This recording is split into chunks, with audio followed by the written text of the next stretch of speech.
Hello hi అండి. ఈరోజు మా ఆయన గారు కంపెనీలోకి వేరే వాళ్ళకు చేపల కూర కావాలని చెప్పి అడిగారంట.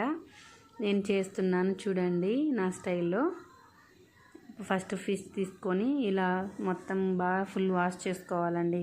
మెయిన్ వాష్లోనే ఉంటుంది. కొంచెం సాల్ట్, కొంచెం పసుపు వేసుకొని కడుక్కోవాలి. తర్వాత చింతపండు నానబెట్టుకోవాలి. కొద్దిసేపు బాగా నానబెట్టుకోవాలండి. చింతపండులోనే ఉంటుంది టేస్ట్ అంతా.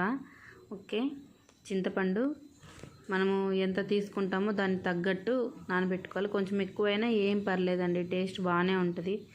తర్వాత వచ్చేసి ఒక టమోటా, ఒక ఆనియన్ తీసుకొని శుభ్రం చేసుకొని మిక్సీ జార్లో వేసుకొని మెత్తగా పేస్ట్ లాగా పట్టుకోవాలండి. ఇలా చిన్న చిన్న పీసులు కట్ చేసుకుంటే అయిపోద్ది. మరీ చిన్నవి అవసరం లేదు, మిక్సీ జాడేగా మెత్తగా అయిపోయిద్ది. అలా తీసుకున్న తర్వాత బాగా పేస్ట్ చేసేసుకొని పక్కన పెట్టుకోవాలండి.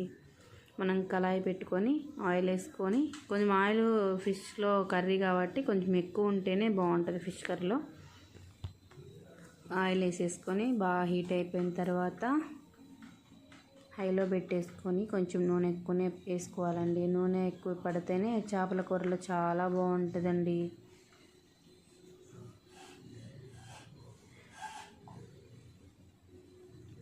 కొద్దిగా బిర్యానీ ఆకు అలా వేడవ్వాలండి. బాగా గోల్డెన్ కలర్లో రావాలి బిర్యానీ ఆకు, అప్పుడు చాలా బాగుంటుందండి. తర్వాత కొంచెం ఆనియన్స్ బస్ అంతేనండి. ఎక్కువ ఐటమ్స్ ఏం పని అవసరం లేదు.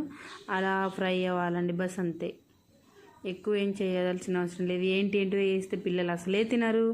పిల్లల సంగతి తెలిసిందే కదండి. ఇప్పుడు పిల్లలు ఏంటి ఎలా అనేసి, మా పిల్లలు అయితే అసలే తినరు. అందుకనేసి అన్నయ్య వాళ్ళు కూడా అలానే తింటారు కాబట్టి ఇక్కడ ఉన్నవాళ్ళు, నేను మాత్రం సింపుల్గా చేస్తున్నానండి.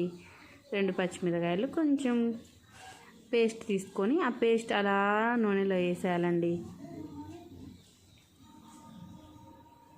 ఆ నూనె మొత్తం బాగా ఫ్రై చేసుకోవాలండి. ఆ పేస్ట్ అలా కలిపే కొద్దీ మనకు లాస్ట్లో దాని యొక్క ఫ్లేవరు టేస్ట్ మొత్తం తెలిసిద్ది మనకి. ఇది మనకు 4 days 5 days అస్సలు ఖరాబ్ అవ్వదండి. చేపల ఫ్రై మాత్రం ఎన్ని రోజులు పెట్టుకొని తినే కొద్దీ, నిల్వ ఉండే కొద్దీ మనకు టేస్ట్ మారిపోతూ ఉంటుంది కదండి. ఇలా ఆయిల్ ఆయిల్ మొత్తం పైకి వచ్చేసేయాలండి. ఆయిల్ పైకి వచ్చిందంటే బాగా ఫ్రై అయిపోయింది అని అర్థం అండి. తర్వాత ఇప్పుడు అలా ఫ్రై చేసుకున్న తర్వాత మనం అల్లం తెల్లవాయల పేస్ట్ పట్టుకొని ఆ పేస్ట్ వేసేయాలండి. గార్లిక్ పేస్ట్ బాగా ఫ్రై అవ్వాలండి. అది కూడా కొంచెం అలా ఫ్రై చేస్తే మనకు గోల్డెన్ కలర్లో వచ్చేసిద్ది. అలా ఫుల్గా ఫ్రై చేసేసుకోవాలి. ఆనియన్ అవన్నీ దాంతోకి మిక్స్ అయిపోయేలాగా ఫ్రై చేయాలండి. మెయిన్ మనం కలిపే విధానంలోనే ఉంటుందండి కూర మొత్తం కూడా. చాలా టేస్ట్గా రావాలంటే మనం అలా కలిపేసి తర్వాత ఇప్పుడు పసుపు, మాది చిన్న స్పూనే కాబట్టి కొంచెం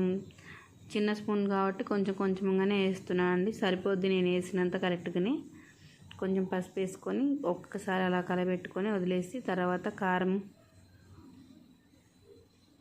నేను కారం ఒక 2-3 స్పూన్లు వేసుకుంటున్నానండి. మీ రుచికి తగ్గట్టు వేసుకోండి. ఎందుకంటే కారం అనే వాళ్ళు తక్కువ తినచ్చు చెప్పలేం కదా. ఇక్కడ ఉన్న వాళ్ళు చాలా తక్కువ తింటారు. సాల్ట్ అది చాలా చిన్న స్పూన్ కాబట్టి నేను 3 స్పూన్లు వేసుకుంటున్నానండి సాల్ట్ వేసుకొని అలా కలబెట్టుకోవాలి బాగా. మనం కలిపే విధానంతోనే మెయిన్ అండి కర్రీస్ మాత్రం ఎప్పటికైనా. తర్వాత చింతపండు పులుసు బాగా మెత్తగా తీసేసుకొని తొక్కులన్నీ తీసేసి బాగా కలిపేసుకోవాలండి. ఒక తొక్కులు కూడా ఉండకుండా. అలా తొక్కులు తినేటప్పుడు వస్తే మంచిగా అనిపించవు కదా. మనం బాగా పిసికేసి ఆ తొక్కులన్నీ తీసేసేయాలి. ఆ జ్యూస్ అలా తీసేసి బాగా, ఇప్పుడు మనం ఫ్రై అయింది కదండి, ఆ ఫ్రైలో ఈ పులుసు మొత్తం పోసేయాలి. మన ఫ్రై అయిపోయింది. ఆయిల్ కూడా పైకి వచ్చేసింది. అది మెయిన్ చూసుకోవాలి, ఆయిల్ పైకి వచ్చిందా రాలేదని. ఆయిల్ పైకి విడిగా అయిపోయిందంటే ఇంకా అయిపోయిందని అర్థం. ఇప్పుడు మన చింతపండు పులుసు పోసేసుకుందాం. అలా చింతపండు పులుసు పోసుకున్న తర్వాత బాగా కలిపేసుకోవాలండి. మనకు వాటర్ ఎంత కావాలో, గ్రేవీ బాగా దగ్గరగా ఉండాలి, లేదా కొంచెం మంది ఎక్కువ ఇష్టపడతారు కదండి పులుసు లెక్క.